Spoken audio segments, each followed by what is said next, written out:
تو دوستو گوہر بٹ صاحب نے آج اپنے ویلاگ میں بتایا ہے کہ 16 اور 20 مارچ کو کیا ہونے جا رہا ہے. جسٹس آصف سعید کھوسہ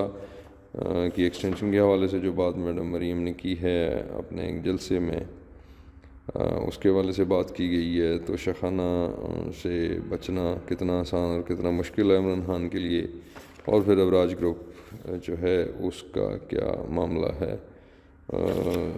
تھوڑی ہم اس کی تفصیل کو دیکھ لیتے ہیں، خلاصہ کرتے ہوئے کہ جو سابق چیف جسٹس آصف سعید کھوسہ کے بارے میں مریم نواز نے کہا ہے کہ انہوں نے عمران خان کو ایک پیشکش کی تھی کہ اگر آپ جو ہے نا وہ ہمارے ساتھ ڈیل کر لیں تو آپ کو ہم جو ہے وہ عدالتی معاملات سے آپ کی جان چھڑائی جا سکتی ہے. اس میں جو پیغام تھا وہ یہی تھا کہ جسٹس آصف سعید کھوسہ کی ایکسٹینشن کے لیے ان کی مدد کی جائے، اور 2/3 میجورٹی جو ہے وہ عمران کے ساتھ مل کے اگر آپ انہیں دلا دیں، کیونکہ ایکسٹینشن کے لیے سوائے آئینی ترمیم کے اور کوئی راستہ نہیں تھا. توشہ خانہ کے لیے عمران صاحب کی جو تاریخ ہے وہ 16 مارچ جو ہے وہ طے ہو گئی ہے، اور اس میں جو ہے نا وہ ان کے لیے بچنا بہت مشکل ہے. اور سونے پہ سہاگا یہ ہے کہ اب عمران خان کے اوپر 302 کا کیس بھی آ گیا ہے، اور اس طرح 302 کے کیس کو انہوں نے بتایا ہے کہ اگر ہم ذوالفقار علی بھٹو کے تناظر میں دیکھیں تو یہ کیس انتہائی خطرناک ثابت ہو سکتا ہے عمران خان کے لیے. اس کے علاوہ ابراج گروپ کے جو مالک ہیں ابراج نقوی، وہ گرفتار جو کہ یو کے میں ہو چکے تھے کافی ٹائم سے پہلے، اور اب انہیں امریکہ لے کے جا رہا ہے وہاں سے. اور یو کے ساتھ تو ہمارا کوئی اس طرح کے مجرم جو ہیں ان کو ایکسچینج کرنے کا معاہدہ تو نہیں ہے یو کے ساتھ، لیکن امریکہ کے ساتھ ضرور ہے، جس کے لیے اب ان کو پاکستان لانا نسبتاً آسان ہوگا،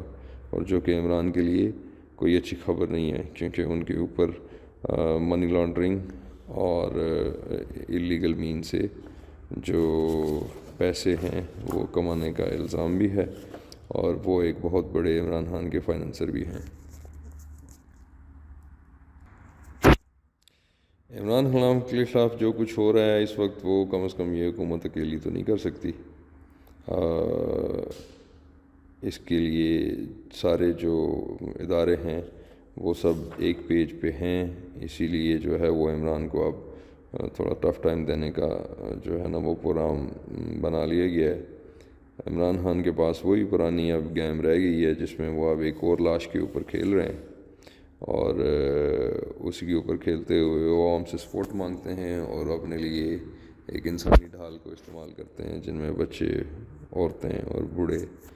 اور سب لوگ جو ہے ان کو اپنے گھر کے باہر بٹھا کے رکھتے ہیں تاکہ انہیں کچھ نہ ہو، اور باقی جو ہے وہ چاہے لاشیں گریں اور چاہے کسی کے گھر کے چولہے بند ہوں، انہیں ان چیزوں سے کوئی غرض نہیں ہے. ہاں جی، تو دوستو آج عمران شفقت کے ٹیلنگز میں تبصرہ زیادہ تھا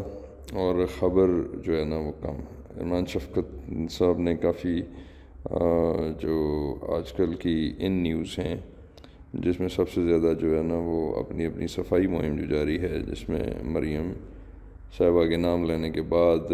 چیف جسٹس ثاقب نثار کی طرف سے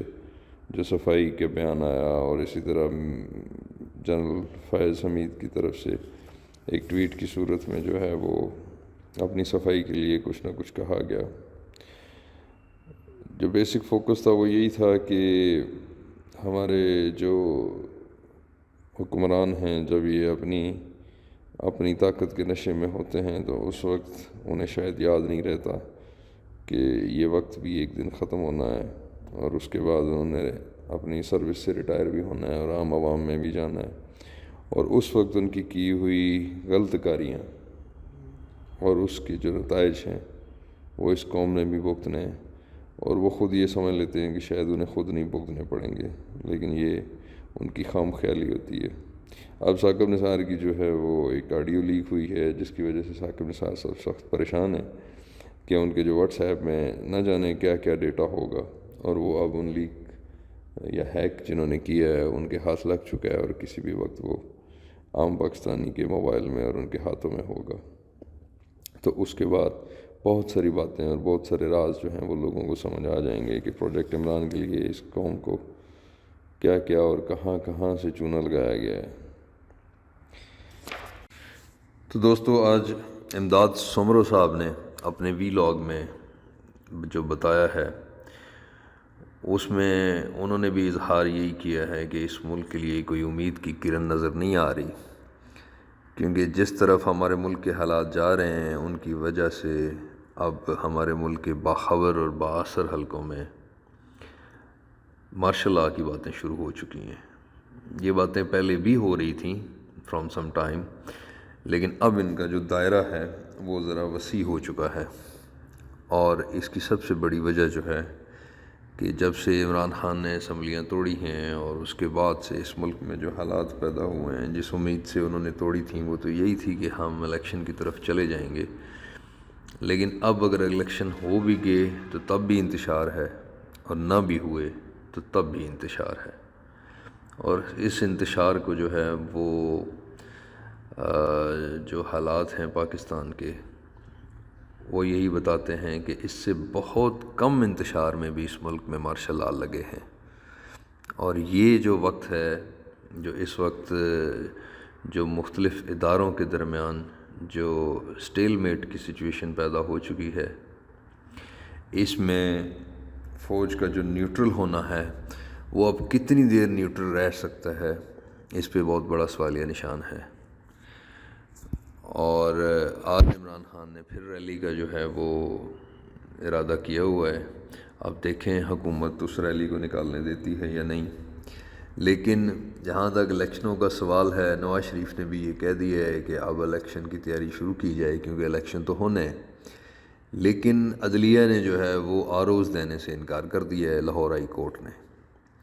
اور امداد صاحب نے یہ بھی بتایا کہ اب جو ہے وہ الیکشن کمیشن نے ایڈمنسٹریشن سے جو ہے وہ آروز مانگے ہیں، جن پہ عمران خان پہلے ہی اعتراض کر چکے ہیں، اور اب وہ اس اعتراض کو جو ہے وہ ایک ریگنگ کے لیے، ایک پاسبل الیکشن ریگنگ کا جو ہے وہ ایک وجہ بتا رہے ہیں کہ ایڈمنسٹریشن کے جو آروز لگیں گے ان کو وہ ایکسیپٹ نہیں کریں گے۔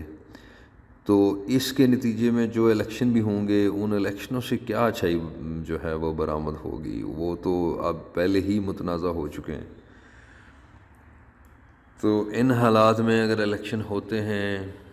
تو تب بھی جو ہے وہ پاکستان کے لیے کچھ اچھی خبر نہیں ہے، اور الیکشن نہیں بھی ہوتے تو تب بھی پاکستان کے لیے جو ہے وہ کوئی رستہ نظر نہیں آ رہا۔ تو یہ جناب خلاصہ ہے امداد صاحب کے وی لاگ کا۔ اب باقی جو ہے وہ ہماری رائے میں اب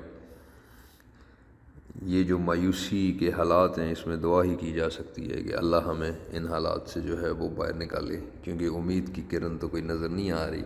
نہ کوئی ایسی شخصیت یا کوئی ایسا ادارہ بچا ہے جس ادارے پہ اب یہ قوم جو ہے وہ اکٹھی ہو سکے، کیونکہ انتشار جو ہے وہ اتنا زیادہ پھیلا دیا گیا ہے جس میں سب کا ہی حصہ ہے۔